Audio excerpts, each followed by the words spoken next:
प्रिय मित्रों, नमस्कार। आज आपका नया टॉपिक संज्ञा से अव्यय तक में क्रिया है। और क्रिया के बारे में मैं आपको बताता चलूं कि जिस शब्द से किसी कार्य का होना या करना पता चले उसे क्रिया कहते हैं। यानी जहाँ कुछ कार्य होने की पता चल जाए, कार्य होने का जिससे भी पता चल जाए कि हाँ यहाँ कुछ कार्य हुआ है, वही क्रिया है। जैसे खाना, खाना खाने का कार्य, पीने का कार्य हुआ, पढ़ने का हुआ, चलने का हुआ, उड़ने का हुआ, तैरने का हुआ, ये सब कार्य हैं। ये किस चीज से पता चल रही? क्रिया से। ये सब क्रियाएं हैं। अच्छा, क्रिया बनती कैसे है?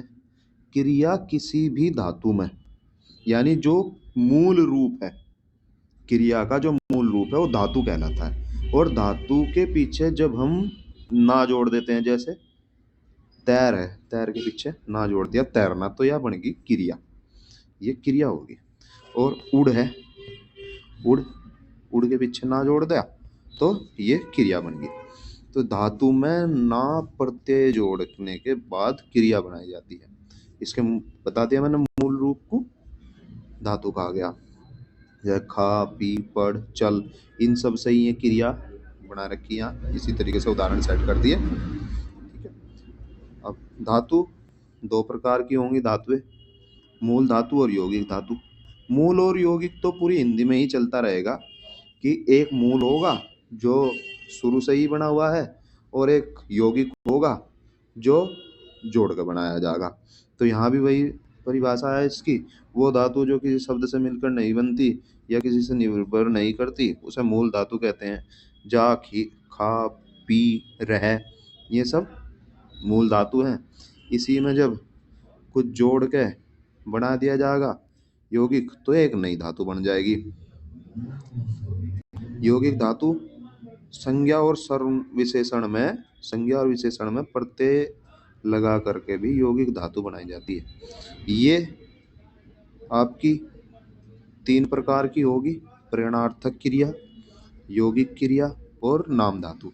देखो, प्रेरणार्थक क्रिया को पहचानने का सबसे आसान तरीका यही है कि जिस क्रिया से हमें ये पता चले, जिस क्रिया में ये पता चले कि यहाँ किसी को कुछ प्रेरणा दी जा रही या किसी से कुछ काम लिया जा रहा है या लिया जाने की कोशिश हो रही, तो वो प्रेरणार्थक क्रिया है।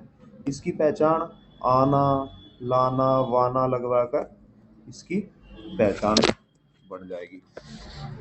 अब देखो, जैसे उठना था, उठना स्वयं करना पड़ेगा, लेकिन उठाना और उठवाना आज्ञावाचक हो गया। किसी को प्रेरणा दी गई कि भाई उसे उठा लाओ। या जैसे मम्मी, माताएं कहती हैं घर में कि भाई अपने छोटे वाले भाई को उठा ले जाएगा, कि उसे उठाना जाएगा। तो वही है खाना, खिलाना, खिलवाना। तो यहाँ से हमें एक प्रेरणा मिल रही, यहाँ से एक आज्ञा मिल रही कि हमें कोई काम करना है या किसी के द्वारा करवाना है, तो प्रेरणार्थक क्रिया होगी।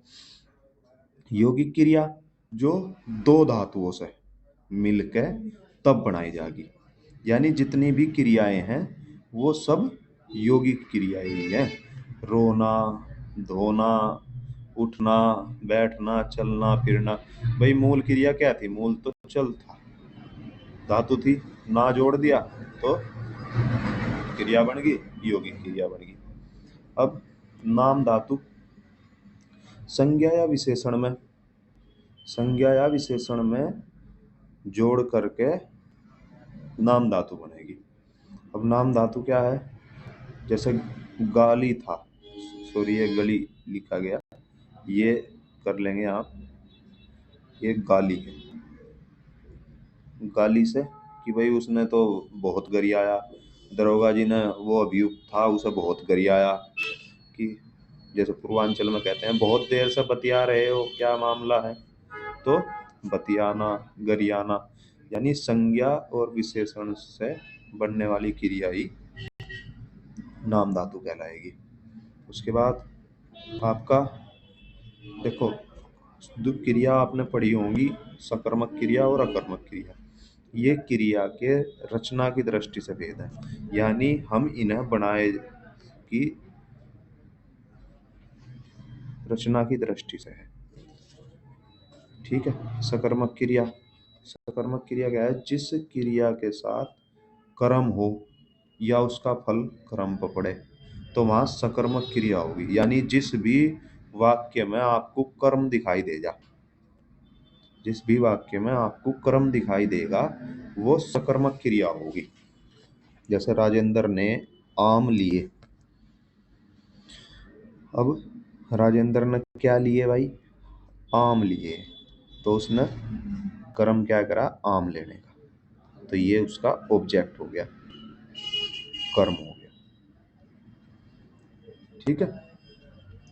अब अकर्मक क्रिया, अकर्मक क्रिया क्या है? इसके साथ कर्म नहीं होता, ये सीधा कर्ता के साथ ही संबंध रहेगा। ये समझ लो कि ये स्वतंत्र परिवार मंत्री हैं, इनका डायरेक्ट मुख्यमंत्री और प्रधानमंत्री से अटैच है, बीच में कोई नहीं। यहाँ सकर्मक क्रिया है, ये बेचारे राज्य मंत्री हैं, इन्हें बीच में लेना पड़ेगा ऑब्जेक्ट को, कैबिनेट मंत्री बीच में आवेंगे तब जाएगा ये सकर्मक क्रिया होगी। अकर्मक क्रिया में कोई कर्म नहीं होता, जैसे पिपासा रोती है या नेहा खाती है, उर्मिला सोती है, ये सब अकर्मक क्रिया होगी क्योंकि कोई कर्म है ही नहीं बीच में।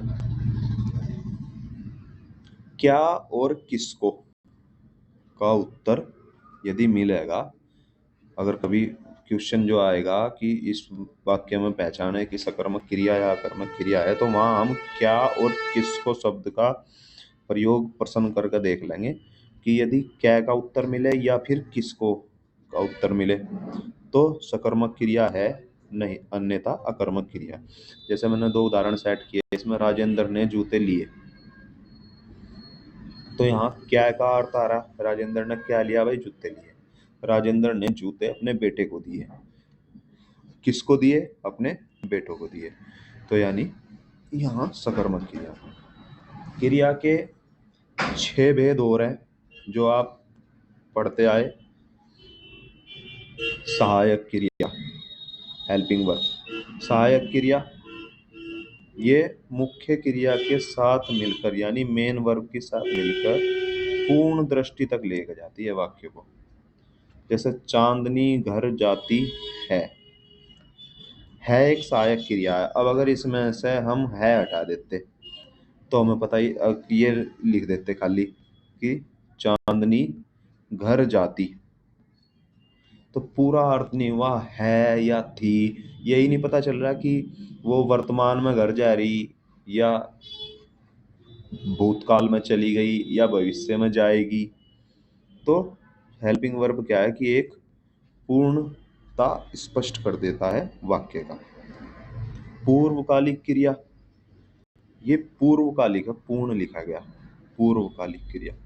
अब जैसे कि पहले से नाम से ही पता चल रहा है कि पूर्वकालिक क्रिया यानी पूर्व यानी पहला या पिछला, और कालिक यानी काल, यानी जो काम पहले ही निपट चुका हो। पूर्वकालिक क्रिया जब एक कर्ता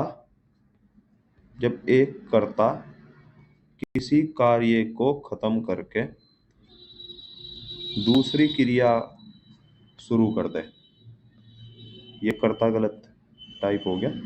जब एक कर्ता एक क्रिया को खत्म करके दूसरी क्रिया शुरू कर दे तो पहले वाली जो क्रिया होगी वो पूर्वकालिक क्रिया होगी। देख लेंगे, वह भोजन करके सो गया, यानी पहले उसने कौन सा काम करा? भोजन करने का। फिर वो सो गया, एक क्रिया भोजन करना हो गया, एक क्रिया सोना हो गया। तो जो भोजन करना है या पूर्वकालिक है, ये पहले ही कार्य हो चुका है। जैसे वह आकर पढ़ने लगा, तो पहले तो आया था, तो पहले आया फिर पढ़ने लगा, तो पहले जो काम करा वो पूर्वकालिक है। अगला नाम बोधक क्रिया। नाम बोधक हम ऊपर भी पढ़ चुके, नाम बोधक धातु पढ़ी वहां हमने। नाम बोधक वही है, संज्ञा और विशेषण के साथ जुड़ के वहां नाम धातु बन रही थी, यहाँ संज्ञा और विशेषण के साथ क्रिया जुड़ने से नामबोधक क्रिया बन जाएगी। जैसे हम क्या, भाई खून खोल गया मेरा उसे देख के कतई, तो खून क्या था, ये संज्ञा थी। खून क्या है, एक संज्ञा है, ठीक है, खून संज्ञा है। तो और खोलना इसके साथ मिलकर खून खोलना, ये नामबोधक क्रिया बन गई। अब जैसे दुखी होना, दुखी क्या है, दुखी एक विशेषण है, दुखी एक विशेषण है। अब दुखी के साथ दुखी होना जोड़ा हमने, और ये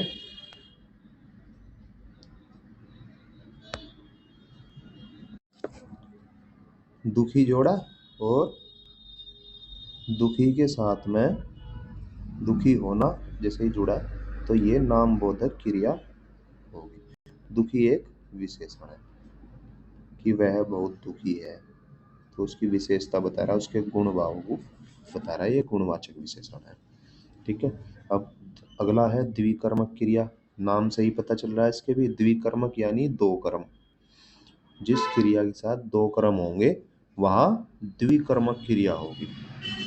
जैसे अध्यापक ने छात्रों को हिंदी पढ़ाई, ठीक है। देखिए मैं ज्यादातर कोशिश ये करता हूँ उदाहरण वही लिए जा जो हमारे दैनिक जीवन में चलते रहे, ताकि हमें याद रहे और हम इसका प्रयोग बाहर भी कर सकें। जब कोई ऐसी घटना घटे या हमारे सामने कोई आदमी ऐसी बात बोल रहा है, तो हमें तुरंत पता चल जाए, वो हम दैनिक जीवन में अपने प्रयोग कर सकें। तो अध्यापक ने छात्रों को हिंदी पढ़ाई। अब पहला ऑब्जेक्ट क्या हो गया इसमें, छात्र हो गए, फिर हिंदी होगी। जैसे श्री राम जी ने भरत को राज्य दिया, ठीक है।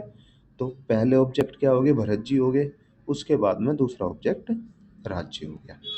श्री कृष्ण ने कंस से युद्ध जीता। अब कंस क्या है, फर्स्ट ऑब्जेक्ट है, और युद्ध क्या है, वो सेकंड ऑब्जेक्ट है। लेकिन यदि प्रधानता देखी जाए तो प्रधानता हमेशा दूसरे कार्य की रहेगी, यानी जो कार्य बाद में निपटा वो कार्य प्रधान होगा। तो युद्ध क्या होगा, ये प्रधान कर्म हो गया, और कंस क्या हो गया, वो अप्रधान कर्म हो गया, ठीक है। ऐसे ही राज्य क्या हो गया, राज्य प्रधान कर्म हो गया, और भरत जी क्या हो गए, वो अप्रधान हो गए, यानी, ठीक है। तो अब अगली है संयुक्त क्रिया। संयुक्त क्रिया, इसके भी नाम से ही पता चल रहा है। देखो हिंदी में नाम याद करने का बहुत बड़ा मतलब है। यदि आप डेफिनेशन भी आपके याद ना हो और आप अच्छी तरीके से किसी चीज को पढ़ रहे, तो आप उसके नाम से ही पता कर लोगे कि ये इसमें क्या कहना चाह रहा है। अब जैसे यहाँ हमें पता चला कि ये संयुक्त क्रिया, तो यह संयुक्त है, दो क्रियाओं को जोड़ कर बनेगी, तो क्रिया में क्रिया के जोड़ से संयुक्त क्रिया बनती है। जैसे वह खेलते कूदती रहती है, खेलते कूदते रहती है, ठीक है। तो एक क्रिया खेल, एक क्रिया कूदना, दोनों अलग अलग क्रिया थी। रोना धोना कहते हैं जैसे गाँवों में, ये रोना धोना बंद करो, तो धोने का जबकि वहां से कोई तात्पर्य नहीं है, लेकिन दो क्रियाओं को जोड़ के एक संयुक्त क्रिया बना दी और एक उदाहरण सेट कर दिया वहां, ठीक है। तो खेलते कूदते रहती है, दोनों अलग अलग क्रिया है, संयुक्त क्रिया बन गई। जैसे चिड़िया उड़ा करती है, ठीक है, उड़ना और करना, जबकि चिड़िया उड़ती है एक मेन वर्ब स्वयं में है, लेकिन फिर भी उड़ा करती है, एक संभावना सी दर्शा दी और यहाँ संयुक्त क्रिया बना दी, ठीक है। अगला क्रियार्थक संज्ञा। जब कोई क्रिया संज्ञा की भांति प्रयोग होती है, ये थोड़ा सा भाई टाइपिंग में प्रिंटिंग में मतलब टाइपिंग में थोड़ी सी दिक्कत आएगी, तो ये मत सोचिएगा कि क्या नाम जगह जगह गलती कर रखी। क्रियार्थक संज्ञा, जब कोई क्रिया संज्ञा की भांति प्रयोग होगी, जैसे उदाहरण देख लेंगे, टहलना स्वास्थ्य के लिए लाभदायक है। अब देखो टहलना क्या है, एक क्रिया ही तो है, लेकिन शुरू में आई और संज्ञा की तरह प्रयोग होगी, मतलब ना होते हुए भी ये कर्ता बन गया, ना होते हुए भी ये संज्ञा बन गया। तो टहलना स्वास्थ्य के लिए स्वास्थ्य के लिए लाभदायक है, सॉरी, टहलना स्वास्थ्य के लिए लाभदायक है। तो ये क्रियार्थक संज्ञा होगी यहाँ पे। अब इसे आप देख लेंगे अच्छी तरीके से और अच्छी तरीके से समझ लेंगे। इस चैप्टर से भी आपके लगभग 2 क्वेश्चन आप मान करके चलें। एक तो यहीं से आ जाएगा जो बाद के 6 भेद हैं, सहायक क्रिया, सकर्मक, अकर्मक, द्विकर्मक। एक क्वेश्चन आपका सकर्मक अकर्मक सा आएगा। ठीक है, ये क्वेश्चन बिल्कुल आने ही आने हैं, इस चीज का आप बिल्कुल ध्यान रखें। ठीक है जी। और इन 6 भेदों से जरूर आएगा सहायक, पूर्णकालिक, नाम बोधक, द्विकर्मक, संयुक्त और क्रियार्थक संज्ञा। ठीक है, तो इसे आप बिल्कुल ध्यान रखेंगे।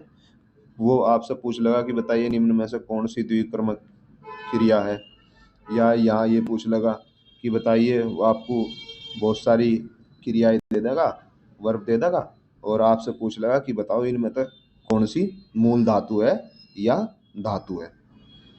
ठीक है, तो अच्छी तरीके से इसे समझ लेंगे। यहाँ से आपके लगभग 2 क्वेश्चन आने ही आने हैं। मिलते हैं शाम को। जय हिंद, जय भारत।